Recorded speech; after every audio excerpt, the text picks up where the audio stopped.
কাকসায় ধৃত সন্দেহভাজন জঙ্গি 14 দিনের এসটিএফ হেফাজত নির্দেশ দুর্গাপুর আদালতে। কাকসায় ধৃত সন্দেহভাজন জঙ্গি 14 দিনের এসটিএফ হেফাজত নির্দেশ আদালতে। আপনারা জানেন যে গতকালই গ্রেফতার করা হয় পশ্চিম বর্ধমানের কাকসা থেকে হাবিবুল্লাহকে এবং বাংলাদেশের নয়া জঙ্গি গোষ্ঠী শাহাদাত তার সঙ্গে যোগ রয়েছে তার, এবং তাকে গ্রেফতার করে এসটিএফ এবং তাকে 14 দিনের এসটিএফ হেফাজতে নির্দেশ দিয়েছে দুর্গাপুর আদালত।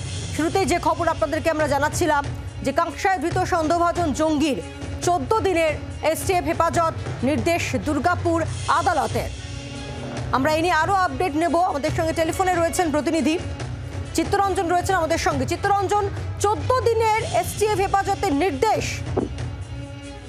হ্যাঁ দেখো, মোহাম্মদ হাবিবুল্লাহকে তাকে আজকে 12টার পর তাকে কোর্টে তোলা হয় দুর্গাপুর মহকুমা আদালতে, স্পেশাল কোর্টে তোলা এডিজিতে, এবং সেখানে তাকে 14 দিনের স্টেপে হেফাজতের নির্দেশ দেওয়া হয়। কারণ কি ধরনের কাজকর্ম করতো এবং এর ল্যাপটপ থেকে বা মোবাইল থেকে কি ধরনের কাজ করতো, যে তথ্যটা পেয়েছে তার সঙ্গে আরো নতুন কিছু তথ্য জানার জন্য তাকে 14 দিনে হেফাজতে নেওয়া হয়েছে।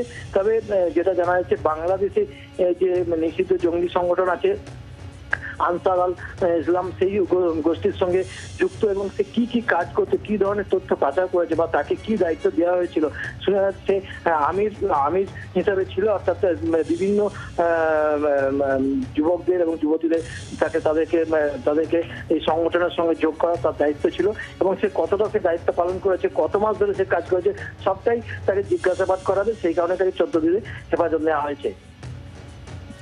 ধন্যবাদ। অর্থাৎ আজ আদালতে তোলা হলে তাকে 14 দিনে এসটিএফ হেফাজতে নির্দেশ দেয় দুর্গাপুর আদালত। গতকালই তাকে গ্রেফতার করে এসটিএফ এবং গ্রেফতারের পর দীর্ঘক্ষণ জিজ্ঞাসাবাদ পর্ব চলে। মূলত বাংলাদেশের নয়া জঙ্গি সংগঠন শাহাদাত তার চাই এই যুবক বলে জানা গিয়েছে, এবং এই ব্যক্তি বা এই যুবক সে পড়ুয়া, কলেজ পড়ুয়া বলে জানা গিয়েছে, এবং তাকে গ্রেফতারের পর যখন আদালতে তোলা হয় এসটিএফ নিজেদের হেফাজতের জন্য আবেদন জানায় এবং সেই মোতাবেক 14 দিনের এসটিএফ হেফাজতের নির্দেশ দুর্গাপুর আদালতের।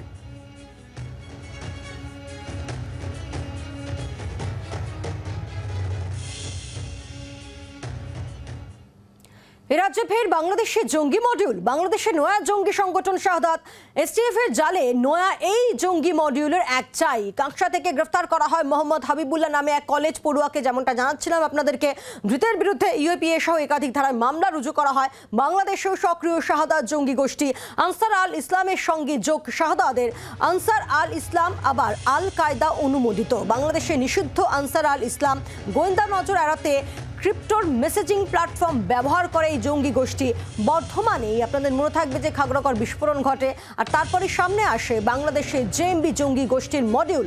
আর সেই বর্ধমানেই আবার বাংলাদেশি জঙ্গি মডিউলের চাই গ্রেফতার হওয়ায় দুশ্চিন্তার ভাঁজ গোয়েন্দাদের কপালে। আমরা আরও আপডেট নেব।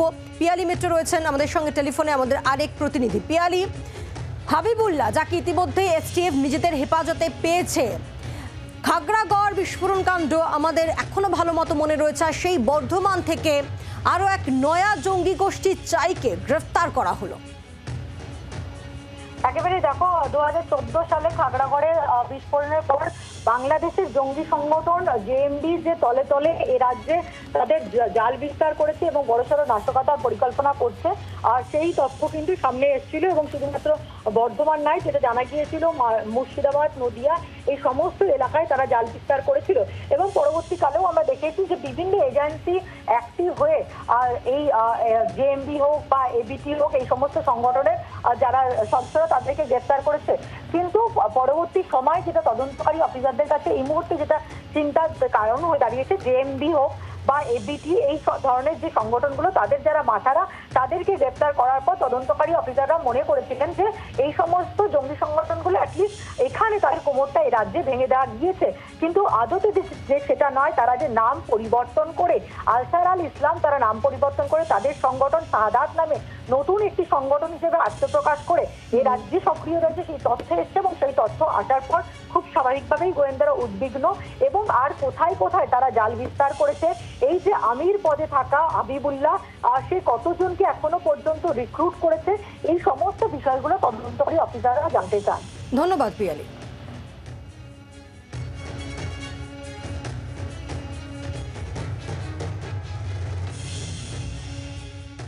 ছেলেটা কারোর সঙ্গে অত মিশতো না। বুঝতে না, আচ্ছা বাড়িতেই থাকতে হয়েছিল। কারোর সঙ্গে মিশতো না, এমনি পড়তে টড়তে যেত, যে ঘরে সে ঢুকে পড়তো। কালকে কেউ এসেছিল দেখেছিলেন কোনো পুলিশ টুলিশ কেউ? হ্যাঁ, কখন এসেছিল? কাল তো দুপুরে এসেছিল, আমার ছেলে দেখেছে বলে চার গাড়ি এসেছিল। যত সন্দেহ সব গেম খেলাতে হয়ে যাবে এটা, এই নানা রকম ছেলে গেম খেলে বেড়াচ্ছে না, ওইগুলোতে হয়েছে। বলছে জঙ্গি না কি পাওয়া গেছে এইসব বলছে, এইগুলো, তাছাড়া তো অন্য কিছুই না। হ্যাঁ, সে তো 100 বার এর দুর্ঘটনা যদি কোনো ঘটে তাহলে ভয় লাগবে না। हमने तो सुना कल उसको पकड़ के लेके गया, हम जब लेके गया हम लोग तो वहीं पर ही थे, कोई पुलिस भी कुछ नहीं बताया। कितना गाड़ी आया था? 6-7 गाड़ी आया था। उसको उठा के लिया, किस लिए उठा के लिया? वो हमको नहीं पता, हम लोगों को तो कोई कुछ नहीं बोला। कल जानकारी मिला आपको? शाम चुपचाप आया, लेके चला गया।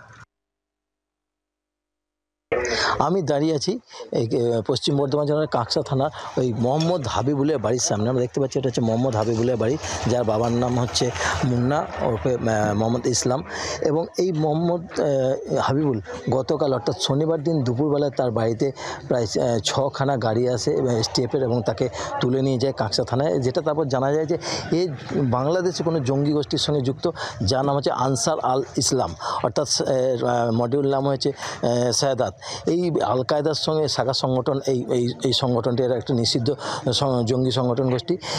এই যে মোহাম্মদ হাবিবুল সে কিন্তু মানকর কলেজে কম্পিউটার সায়েন্সে পড়তো এবং সে যেটা জানা যাচ্ছে যে বাড়ি থেকে খুব একটা বেরোতো না। এবং আমরা দেখেছি যে এখানে পাড়াতেও আমরা তার প্রতিবেদীর সঙ্গে কথা বলেছি, সে বাড়ি থেকে বেরোতো না, বেশিরভাগ সময় কম্পিউটার এবং মোবাইল নিয়ে ব্যস্ত থাকতো, পড়াশোনা করতে স্কুলে অর্থাৎ কলেজেও কম যেত। আমরা তার বাড়িতে দেখতে পাচ্ছি। আমরা বাড়ির লোকের সঙ্গে কথা বলার চেষ্টা করেছিলাম, কিন্তু বাড়ির লোক কেউ কথা বলতে চায়নি বা আমাদের সামনে আসেনি। তবে যেটা জানতে পারছি যে প্রতিবেশী ছেলেটি কিন্তু পাড়ায় অত্যন্ত ভালো ছেলে ছিল, কম্পিউটার এবং ল্যাপটপ এবং মোবাইল নিয়ে থাকতো। এবং যেটা হচ্ছে যে বাবার একটি লরি আছে, ব্যবসা করে এবং তার সঙ্গে বাড়িতে ছাগল চাষও করে। অর্থাৎ এই যে ছেলেটি, এই ছেলেটি কিন্তু অত্যন্ত ভালো ছেলে হিসেবে পরিচিত হলো, কিন্তু বাড়ির বাইরে বেরোতো না। কিন্তু কীভাবে যে জঙ্গি সংগঠনের সঙ্গে গেল সেটা এখন তদন্ত করছে। তবে প্রায় 6 থেকে 7 মাস কিন্তু এই জঙ্গি সংগঠনের সঙ্গে যুক্ত এবং তার কাজ ছিল লিফলেট বিলি করা এবং বিভিন্নভাবে এই যে সংগঠনে যুক্ত হতে তাদের মানুষকে ভুলিয়ে নিয়ে যাওয়া, সেটা করতে বলে সেটাও জানা যাচ্ছে।